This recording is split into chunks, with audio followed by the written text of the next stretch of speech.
Anda masih bergabung di Breaking News Kompas TV, Saudara. Kita akan langsung menuju ke Pengadilan Negeri Jakarta Selatan. Seharusnya pada pukul 10 waktu Indonesia Barat ini dimulai sidangnya.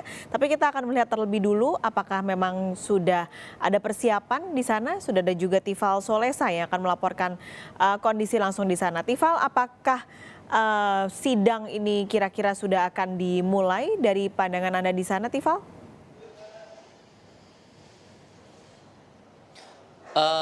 Ruang sidang utama baru saja selesai digunakan untuk agenda internal Pengadilan Negeri Jakarta Selatan, sehingga kira-kira 2 atau 3 menit sebelum laporan langsung ini, masyarakat atau dari peserta sidang sudah bisa masuk ke dalam ruangan, termasuk juga publik yang bisa mengunjungi ataupun juga menonton nanti proses persidangan pada hari ini. Untuk agenda sidangnya sendiri, tadi saya sempat melihat kedatangan dari tim jaksa penuntut umum, sebagian sudah masuk ke dalam ruangan, tinggal menantikan dari tim penasihat hukum dari terdakwa Ferdy Sambo bersama dengan majelis hakim.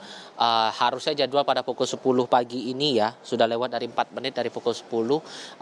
Apakah sidang sudah dimulai atau belum, ini tentu menunggu dinamika lagi yang berlangsung di dalam ruang sidang utama Pengadilan Negeri Jakarta Selatan. Sejauh ini belum ada perubahan agenda, Paskalis masih fokus untuk memeriksa Ferdy Sambo dengan posisinya sebagai terdakwa dengan 2 dakwaan pelanggaran begitu. Pelanggaran pertama tidak hanya didakwakan melakukan pembunuhan berencana terhadap Nofriansyah Yosua Huta Barat, tapi juga perintangan proses hukum atau obstruction of justice atas pembunuhan Nofriansyah Yosua Huta Barat. Kita coba ingat lagi dalam pasal yang dijerat oleh Ferdy Sambo yang dialamatkan langsung dari jaksa penuntut umum, ada pasal 340 atau pasal 338 Kitab Undang-Undang Hukum Pidana yang bermuatan langsung tentang pembunuhan berencana atau juga pembunuhan, dengan pasal pengait pasal 55 ayat 1 ke 1 Kitab Undang-Undang Hukum Pidana. Itu pasal penyertaannya begitu.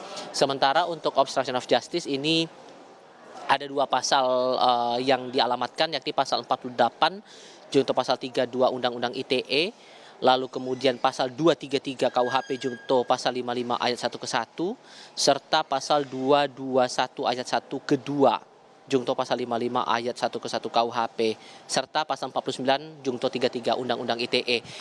Untuk jerat pidana maksimalnya sendiri, untuk pembunuhan berencana ada kurungan setidak-tidaknya 20 tahun sampai kurungan penjara seumur hidup, atau pidana mati, itu pidana paling maksimal.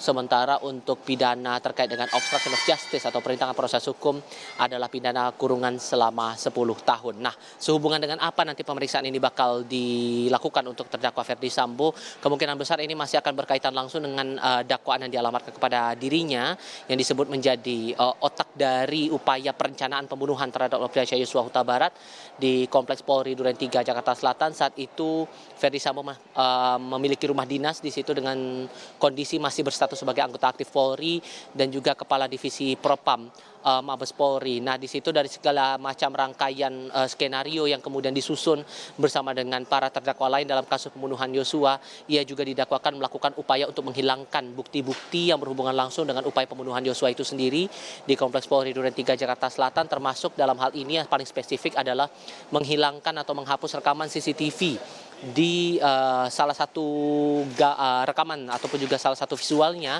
bertempat di sekitar pos pengamanan Kompleks Polri Duren 3 Jakarta Selatan, yang juga dilakukan, yang juga menjadi bukti dalam kasus ini, baik itu untuk kasus pembunuhan berencana maupun juga dalam kasus perintangan penyidikan atau perintangan proses hukum dalam pembunuhan Yosua.